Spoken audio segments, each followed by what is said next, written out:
कहानी के शुरू में हम स्कूल में कुछ बच्चों को देखते हैं। इन्हीं में रूबी भी थी, जो सब बच्चों के साथ बैठी खाना खा रही थी। तभी अचानक से उधर एक बच्ची की आंखें नीली हो जाती हैं और वो कांपने लगती है, जिसके बाद वो नीचे गिर गई थी और थोड़ी ही देर बाद उसकी मौत हो जाती है। किसी को कुछ समझ नहीं आता कि उसके साथ क्या हुआ। सभी घबरा गए थे। इसके बाद हमें पता चलता है कि ये एक वायरस है जो सिर्फ बच्चों में फैल रहा है। साइंटिस्ट इसको हल करने की कोशिश कर रहे हैं, पर अभी तक इस वायरस का कोई तोड़ सामने नहीं आया। और इसी तरह वक्त के साथ साथ 90% बच्चे इस वायरस का शिकार होकर मर जाते हैं, जिसके बाद हमें अमेरिका के प्रेसिडेंट दिखाए जाते हैं, जो बताते हैं कि इनका बेटा भी इस वायरस की लपेट में है। सब साइंटिस्ट डॉक्टर मिलकर इसका हल निकाल रहे हैं। उन्हें उम्मीद है कि उनका बेटा और बाकी सब बच्चे ठीक हो जाएंगे। प्रेसिडेंट कहते हैं कि अगर आप लोगों को कोई भी बच्चा ऐसा बीमार नजर आता है तो जल्द उसको CDC डिपार्टमेंट में भेज दें, जिधर साइंटिस्ट और डॉक्टर मिलकर उनका इलाज करेंगे। We will find a cure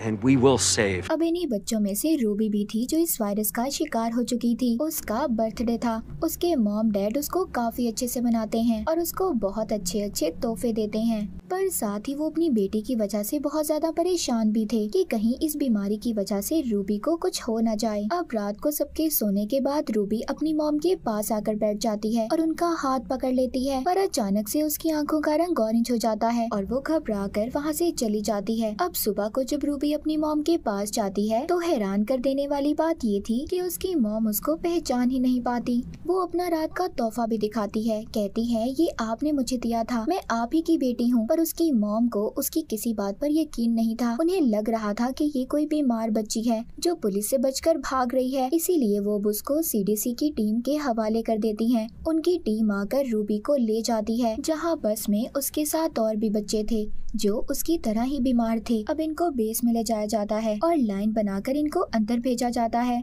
लेकिन तभी उधर एक लड़का गार्ड से बदतमीजी कर रहा था, जिस बात पर गार्ड उसको बहुत मारते हैं। ये देखकर रूबी बहुत ज्यादा डर जाती है। फिर अब इन सब बच्चों को चेकअप के लिए डॉक्टर के पास भेजा जाता है। जब रूबी की बारी आती है, डॉक्टर इसको बताते हैं कि ये बीमारी म्यूटेशन की वजह से आई है, जहाँ पर इंसान की जीन्स में तब्दीली की वजह से, जो इंसान को कुछ और ही बना देती हैं, और इससे सब बच्चों में खास किस्म की पावर्स ताकतें आ रही हैं। पर ये सब में एक जैसी नहीं है, हर बच्चा अलग पावर रखता है और इसीलिए हमने कलर्स, सब रंगों के नाम पर उनको नाम दिया है। सबसे पहले आते हैं ग्रीन, सब्ज, जो सबसे ज्यादा ज़हीन होते हैं, फिर ब्लू, नीले, जिनके पास किसी भी चीज को उठाने की ताकत हो, फिर आते हैं गोल्डन, जो बिजली को कंट्रोल कर सकते हैं। मगर ये सभी महफूज रंग हैं, पर इन सब में जो सबसे ज्यादा खतरनाक रंग है वो रेड और ऑरेंज है, लेकिन ये बहुत कम पाए जाते हैं। अब डॉक्टर रूबी का टेस्ट शुरू करते हैं। इनको पता चलता है कि रूबी भी ऑरेंज है और अब इसीलिए डॉक्टर एक इंजेक्शन लेकर उसे मारने आने वाले थे। तभी रूबी वहाँ से भागने लगती है, लेकिन डॉक्टर ने उसे पकड़ लिया था। पर रूबी डॉक्टर की आंखों में देखकर उनके दिमाग में ये फिट कर देती है कि रूबी ग्रीन है और डॉक्टर अब उसको ग्रीन क्लियर कर देता है। यानी कि रूबी के पास ये पावर थी कि वो किसी के भी दिमाग को अपने कंट्रोल में करके उसे अपने मुताबिक चला सकती थी, यानी जैसा वो चाहती थी वैसा हो सकता था।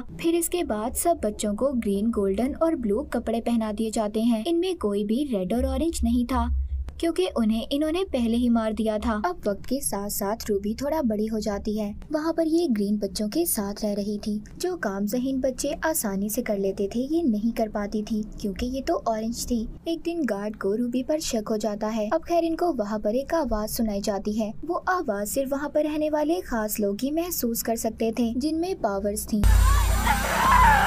रूबी भी वो आवाज सुनती है, उसे बर्दाश्त नहीं होती और वो बेहोश हो जाती है। इसको मेडिकल रूम में ले जाया जाता है, जहाँ पर एक डॉक्टर थी जो इसका चेकअप कर रही थी। तभी उधर गार्ड आता है जो कहता है कि मिलने का टाइम खत्म हो गया है। अब वो डॉक्टर एक कागज पर कुछ लिखकर उधर से चली जाती है। रूबी जब उसको पढ़ती है तो उसमें लिखा था कि इनको पता चल गया है कि तुम ऑरेंज हो, इसीलिए अगर तुम अपनी जान बचाना चाहती हो तो दूसरे कमरे में आ जाओ, जहाँ मैं तुम्हारा इंतजार कर रही हूँ। अब रूबी ऐसा ही करती है। वो डॉक्टर के पास जाती है। डॉक्टर उसको किसी तरह छुपाकर अपनी गाड़ी तक ले आई थी। तभी जाते हुए एक गार्ड उनको रोक लेता है। रूबी उसके दिमाग को कंट्रोल में करके उससे दरवाजा खुलवा देती है। अब डॉक्टर के साथ ये बाहर आ गई थी। रूबी ने बहुत सालों के बाद बाहर की दुनिया देखी थी। डॉक्टर उसको बताती है कि बाहर की दुनिया में अब बच्चे नहीं हैं, इसी वजह से बहुत कम लोग रह गए हैं, कुछ तो ये शहर छोड़कर ही चले गए हैं। रूबी कहती है मैं अपने मॉम डैड से मिलना चाहती हूँ। डॉक्टर कहती है ये तुम्हारे लिए खतरा हो सकता है। वो इसको एक GPS देती हैं, कहती हैं जब भी तुम कभी किसी मुसीबत में हो तो इसको दबाना, हमें पता चल जाएगा कि तुम कहाँ पर हो। वो ये भी कहती हैं मैं तुम्हें एक कैंप में ले जा रही हूँ जिधर और भी तुम्हारे जैसे बच्चे हैं जिनको हमने बचाया है।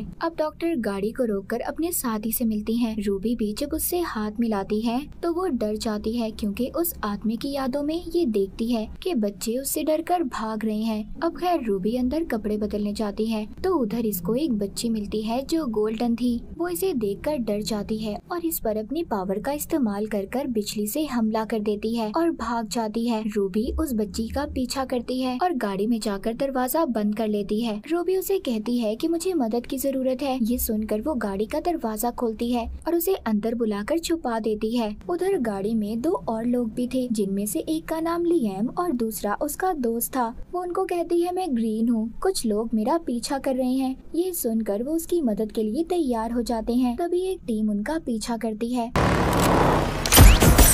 उधर डॉक्टर और उसका साथी भी था जो उनका पीछा कर रहे थे। तभी लिएम उधर जो के ब्लू था वो इनकी गाड़ियों को खराब कर देता है जिस वजह से वो इनका पीछा नहीं कर पाते और ये बचकर निकल जाते हैं। अब ये एक जगह पर रुकते हैं। लिएम का दोस्त रूबी से कहता है अगर तुम ग्रीन हो तो तुम किसी के लिए कोई खतरा नहीं हो, ऐसे क्यों बचकर भाग रही हो। जिस पर रूबी कहती है अगर तुम मेरी मदद करना चाहते हो तो ठीक है वरना मैं चली जाती हूँ। पर लिएम उसको रोक लेता है और कहता है हम एक जगह पर जा रहे हैं जिधर ऑरेंज लड़का रहता है जो हम जैसे सभी बच्चों को उधर कैंप में सबसे बचा कर रखता है जिधर कोई खतरा नहीं होगा। अगर तुम चाहती हो तो तुम हमारे साथ चल सकती हो। रूबी भी उनके साथ चलने के लिए हाँ बोल देती है। अब रास्ते में रूबी लिएम से पूछती है कि तुम बेस से क्यों भागे थे। वो कहता है गवर्नमेंट हम पर गलत तजुर्बे कर रही थी, हमारी एक आर्मी बनाना चाहती थी जिन्हें वो दुश्मन के खिलाफ इस्तेमाल करेंगे, इसीलिए मैं वहाँ से भाग आया। उधर कैंप में उस डॉक्टर को भी पकड़ लिया जाता है जिसने ये कहा था कि रूबी ग्रीन है और फिर एक मास्क पहनकर लड़की आकर उधर डॉक्टर को मार देती है। हम देखते हैं रूबी जब रात को सो रही थी तभी उसका हाथ गलती से लिएम के हाथ पर लग जाता है। अब उसको लिएम की वो यादें दिखाई देती हैं कि कैसे वो बेस से भागा था। उसने अपने साथ साथ और भी बच्चों को बचाने की कोशिश की थी पर नहीं बचा पाया। जिसके बाद गोल्डन बच्ची रूबी को अपना एक ड्रेस देती है जिसे पहनकर वो बहुत ज्यादा अच्छी लग रही थी। लिएम भी उसकी तारीफ करता है। तभी उधर 2 आदमी इनको बुरी तरह घूरने लगते हैं। रूबी इनके दिमाग को अपने काबू में कर लेती है और फिर जिसके बाद ये लोग अपनी वैन में बैठकर चले जाते हैं जिधर प्रेसिडेंट के बेटे की रिकॉर्डिंग चल रही थी। वो कहता है अगर मैं ठीक हो सकता हूँ तो तुम क्यों नहीं। जिसके बाद ये एक मॉल से बहुत सारी शॉपिंग भी करते हैं क्योंकि वहाँ पर कोई भी नहीं था। पर तभी वहाँ पर कुछ बच्चे इन पर हमला कर देते हैं। गोल्डन बच्ची भी अपनी बिजली जैसी पावर का इस्तेमाल करती है और उन्हें रोक लेती है। अब वो बच्चे जो इन पर हमला कर रहे थे वो भी इनके जैसे थे, मतलब उनमें भी खास किस्म की पावर्स थी। वो कहते हैं तुम्हारे ऊपर तो ट्रैकर्स लगे होंगे जिसकी वजह से हम भी पकड़े जा सकते हैं क्योंकि तुम बेस से भागे हो। खैर अब ये सब रात को बैठकर बहुत सारी बातें करते हैं। लिएम यहाँ पर ऑरेंज लड़के के बारे में भी इनसे पूछता है। कहता है मैंने सुना है कि हम जैसे सब बच्चों को अपने पास रखकर सबसे बचाता है, हमें भी उधर जाना है। अगर तुम्हें उसका पता मालूम है तो हमें बताओ। वो बच्चे कहते हैं ये खुफिया है, कोई भी उसका पता आसानी से नहीं जान पाता। तभी उधर रूबी इनमें से एक बच्चे के दिमाग को कंट्रोल में करती है और वो उसका पता बता देता है जो कोड की शक्ल में था। लिएम का दोस्त जो बहुत ज़हीन था और ग्रीन था उसे समझने में लग जाता है जिसमें उसका साथ रूबी भी दे रही थी। अब ये दोनों उसको समझ लेते हैं जिससे ये बहुत ज्यादा खुश थे।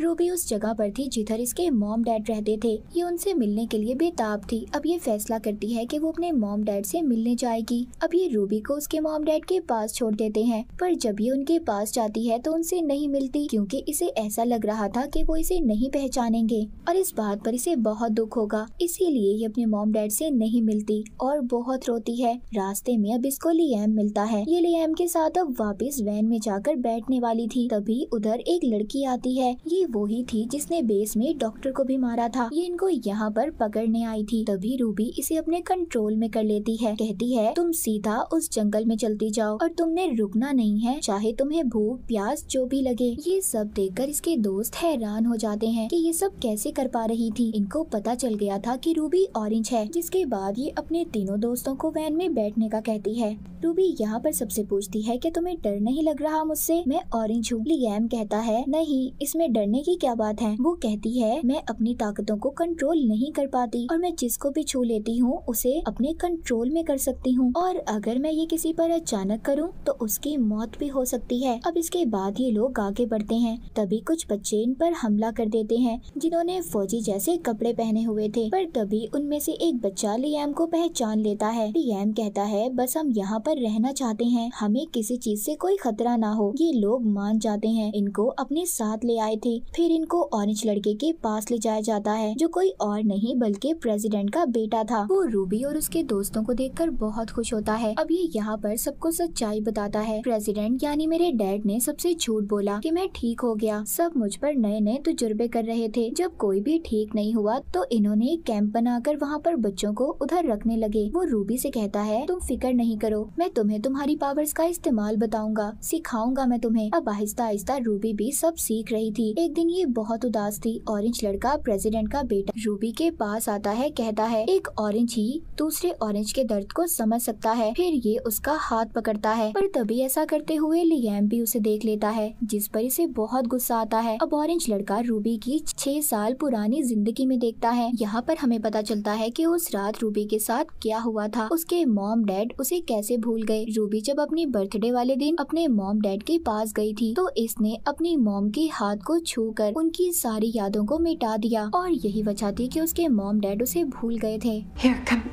come with me. ऑरेंज लड़का हैरान हो जाता है। कहता है ऐसा करना तो मुझे भी नहीं आता। वो कहता है ये सब तो मेरे पास भी नहीं है, क्या तुम मुझे सिखा दोगी। वो कहती है मैं नहीं जानती ये मैं कैसे कर लेती हूँ, और इसी गलती की वजह से मैंने अपने मॉम डैड को खो दिया। अब जब रूबी लियाम से मिलती है तो वो इससे काफी नाराज था। कहता है मैं जानता हूँ तुम दोनों के दरमियान क्या चल रहा है। रूबी कहती है ऐसा कुछ नहीं है और हम दोनों भी कभी नहीं मिल सकते क्योंकि मुझे डर है मैं तुम्हारे साथ भी वही ना कर दूं जो मैंने अपने मॉम डैड के साथ किया। ये कहकर वो वहाँ से चली जाती है। अब ये लियाम के दोस्त के पास आती है जो झील के किनारे बैठा था। वो रूबी से कहता है इधर भी मुझे वही सब लगता है जैसा बेस में था, हम इधर भी महफूज नहीं है। दूसरी तरफ ऑरेंज लड़का अपने लैपटॉप पर किसी को कुछ बता रहा था कि इधर कितने ब्लू हैं और कितने ऑरेंज हैं। तभी उधर रूबी आ जाती है जिसे देखकर ये अपना लैपटॉप बंद कर देता है। ये भी इससे लैपटॉप ही लेने आई थी ताकि इसका दोस्त अपने घर वालों से राब्ता कर सके। पर यहाँ पर ये इसे एक डील करता है। कहता है कि अगर तुम मुझे ये पावर सिखाओ कि लोगों के दिमाग में जाकर उनकी याद को कैसे मिटाते हैं तो मैं तुम्हें लैपटॉप दे दूंगा। ये भी हाँ बोल देती है। अब जब ये सब सिखा रही थी, जब ये अपनी आंखें खोलती है तो ऑरेंज लड़का उससे बदतमीजी कर रहा था। ये एक मुक्का मारकर यहाँ से भाग जाती है। बाहर जाकर बहुत रोती है। लियाम इससे पूछता है कि क्या हुआ। ये उसको सब बता देती है जिस पर लियाम को बहुत गुस्सा आता है। वो ऑरेंज लड़के को मारने आ रहा था। रूबी कहती है ये लड़ने का वक्त नहीं है, हम यहाँ पर महफूज नहीं है, हमें जल्दी यहाँ से जाना होगा। अब जब ये सब रात को यहाँ से भाग ही रहे थे तो उधर कैंप का जनरल आ जाता है। अब ऑरेंज लड़का भी उधर आ गया था। यहाँ पर इन्हें पता चलता है कि ऑरेंज लड़का जो प्रेसिडेंट का बेटा था वो भी बेस के लोगों के साथ मिला हुआ था जो बच्चों की आर्मी बनाना चाहते थे। ये लियाम को अपने कंट्रोल में कर उसे बहुत मारता है। पर तभी रूबी उस जनरल को कंट्रोल में करके उसे मार देती है। गोल्डन लड़की भी अपनी बिजली का इस्तेमाल कर उन पर हमला करती है, जिसके बाद रूबी अपने तीनों दोस्तों को यहाँ से जाने का कहती है और फिर अकेले ही ऑरेंज लड़के का मुकाबला करती है। इसके सभी गार्ड्स को कंट्रोल में करके इन्हें कहती है कि इस पर गन कर लो, पर ये दोबारा उन्हें कंट्रोल में कर उन्हें आपस में ही मरवा देता है। अब रूबी भी उसे कंट्रोल करने की कोशिश करती है पर मामला उल्टा हो गया था। वो लड़का इसको अपने कंट्रोल में कर लेता है। वो कहता है कि मैं तुम्हारे अंदर से सारी उदास कर देने वाली सोचों को निकाल दूंगा, फिर हम दोनों मिलकर दुनिया में राज करेंगे। पर इससे पहले रूबी उसके कंट्रोल में आते हुए हेलीकॉप्टर के पायलट को कंट्रोल करके ऑरेंज लड़के के ऊपर गिरा देती है। उधर दूसरा हेलीकॉप्टर इस पर बॉम्ब गिराता है, पर लियाम के दोस्त ने इसे बचा लिया था, लेकिन अब वो भी जख्मी हो गया था। रूबी को कुछ समझ नहीं आता इसे क्या करना चाहिए। इसको उस डॉक्टर का दिया हुआ GPS याद आता है, जिसने सबसे पहले बेस से निकलने में इसकी मदद की थी। ये उसे दबा देती है। वो डॉक्टर अब अपने साथी के साथ आकर इन्हें बचा लेती है। इनको एक घर में लाया गया था।